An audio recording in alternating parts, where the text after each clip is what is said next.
Sir बहुत सारे builder ये भी कहते हैं कि उन्होंने ओसी पहले से लिया हुआ था। जो अलॉटी है उन्हें पोजीशन भी उन्होंने ऑफ़र कर दिया था। ऐसे में जो डिले चार्जेस है, जो पेनल्टी है उनके ऊपर जो लगाई जा रही है, वो उनके साथ ज़्यादती हो रही है, वो गलत हो रहा है उनके साथ। नहीं, ये उनका जो प्ली है ये सही नहीं है। दो चीज़ें हैं, ऑक्यूपेशन होता है बिल्डिंग का और कंप्लीशन होता है प्रोजेक्ट का। यहाँ क्या प्रथा चल रही है कि लोग 10 टॉवर हैं, 1 टॉवर का ओसी ले आए, 2 टॉवर का ओसी ले आए, फिर 1 टॉवर का ओसी ले लिया। भाई ओसी तो ले लिया लेकिन प्रोजेक्ट तो कंप्लीट नहीं किया ना आपने। ये जो एक्ट है, इस एक्ट में ओसी की डेफिनेशन वही है जो हम मानते हैं हरियाणा में, कंप्लीशन की डेफिनेशन वही है जो हम मानते हैं।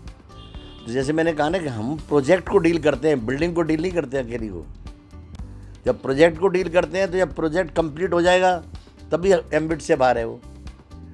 चूँकि प्रोजेक्ट कंप्लीट नहीं है, ओसी लिए गए हैं, तो वो एम्बिट में आते हैं। लेकिन उन मामलों में जहाँ ओसी लिया गया है उनकी हम सूचना और उनके रजिस्ट्रेशन को हम एम्फेसाइज नहीं करते, क्योंकि वहाँ उस बिल्डिंग का काम पूरा हो चुका है।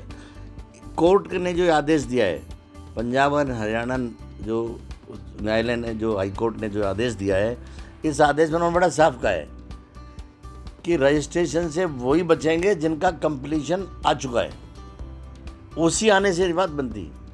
दूसरी चीज़ कि जब प्रोजेक्ट कंप्लीट नहीं हुआ है तो ये ऑनगोइंग प्रोजेक्ट है। लेकिन हरियाणा सरकार के जो हमारे रूल्स हैं, उन रूल्स में ऑनगोइंग प्रोजेक्ट से कुछ चीज़ों को निकाल दिया गया। हम उसे मान रहे हैं, हम उनकी रजिस्ट्रेशन की बात नहीं कर रहे, लेकिन वो रजिस्ट्रेशन के एम्बिट से बाहर हो सकते हैं, लेकिन एक्ट के एम्बिट से बाहर नहीं है। सेक्शन 18 जो है, जहाँ के ये कहा गया है कि यदि एक ड्यू डेट को पोजीशन नहीं दिया जाता है तो अथॉरिटी को 2 राइट है। उस अथॉरिटी को नहीं, वो एलओटी को 2 राइट है कि वो चाहे तो अपना पैसा वापस मांग ले और ब्याज ले ले, और उससे कोई नुकसान हुआ है तो क्षतिपूर्ति ले ले।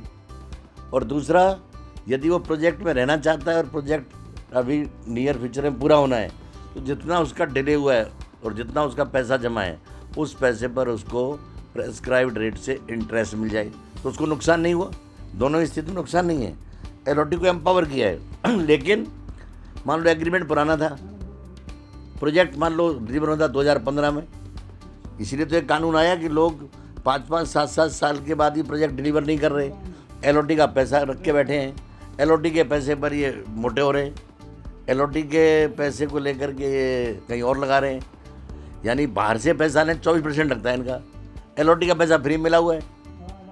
तो इस कानून ने एक स्थिति ऐसी पैदा की कि इनको इक्वल फुटिंग पे लेके आए। यदि प्रमोटर टाइम पर डिलीवर नहीं करता तो उसे ब्याज देना होगा जो पैसा जमा है, और यदि एलओटी इंस्टॉलमेंट डिले करता है तो उसे इंटरेस्ट देना होगा। अब रही बात यह कि उसने टाइम पे डिलीवर नहीं किया, भाई डिलीवर नहीं किया तो उसका पैसा उस तारीख तक जमा था, उस तारीख को उसे वो रियल एस्टेट मिल जानी चाहिए थी, अपार्टमेंट मिल जाना चाहिए था, उस तारीख को नहीं मिला। इसका मतलब क्या है कि उसका उतना पैसा उसके पास जमा है तो उसको उसे ब्याज मिलना चाहिए। इसमें क्या है, चूँकि मिसचीफ थी, इस मिसचीफ को एड्रेस किया है। जो एग्रीमेंट में एक जो ऐसी क्लॉज थी जिसमें कि उसका कोई रोल ही नहीं था, एलओटी का, उसकी कोई नेगोशिएटिंग पावर नहीं थी और उसकी डोमिनेंट पोजीशन थी, जो उसने लिख दिया डॉटेड लाइन पे साइन करो। वो कहता था कि मैं लेट हो गया तो 5 रुपये स्क्वायर फीट दूंगा, तुम लेट हो गए 24% ब्याज दोगे।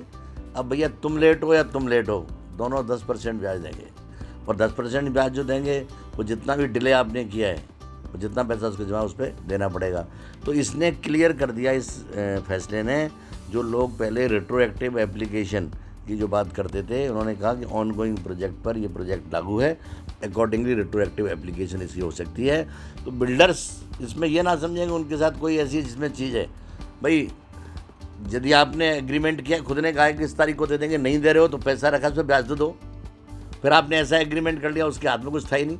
वो गरीब आदमी जहाँ आपने कहा साइन करो, साइन कर दिए, आप उससे घुसने नहीं देते हो अपने दफ्तर में, आप साइड पे देखने आता है तो बाउंसर बिठा देते हो। इन सारी चीज़ों को ठीक करने के लिए रह है। आज बिल्डर का राइट है कि वो अपने तरीके से एलओटी से टाइम पर इंस्टॉलमेंट दे, लेकिन उसकी ऑब्लिगेशन भी है कि एलओटी को जो सूचना जरूरी है सूचना मिले।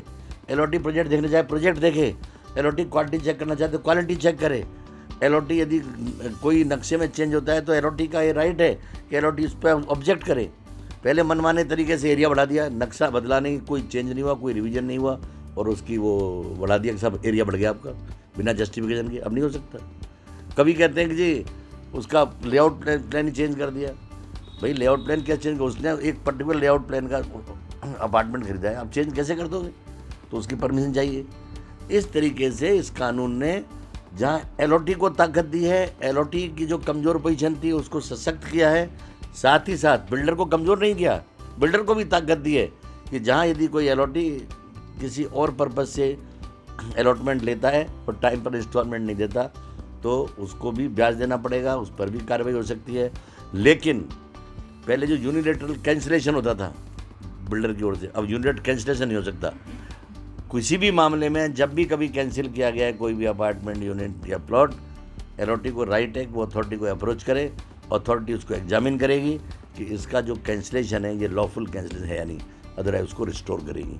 तो इस प्रकार से ये जो रिसेंट निर्णय जो आया है पंजाब हरियाणा हाई कोर्ट का, इस निर्णय से प्लस जो दूसरे और ऐसे प्रावधान हैं, ये प्रावधान दोनों के लिए ही उपयोगी हैं, चाहे वो बिल्डर हो चाहे वो एलओटी हो।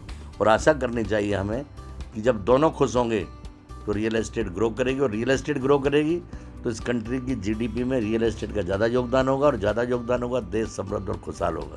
तो हम तो ये कहते हैं रियल एस्टेट इज ए की for prosperity of the country. बिल्कुल, हरेरा के आने के बाद जाहिर सी बात है, एक उम्मीद लोगों की कहीं ना कहीं जगी है और एक बड़ा रिलीफ भी जो है मिला है।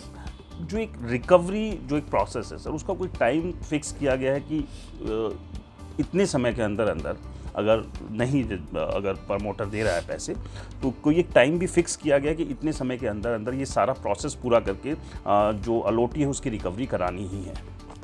देखो, सामान्यतः जैसे ही डिक्री बनती है, ऑर्डर पास होता है, ऑर्डर के बाद डिक्री बनती है, डिक्री के विद इन 2 मंथ्स उस पर कार्रवाई हो जानी चाहिए, प्रमोटर को कार्रवाई कर देनी चाहिए।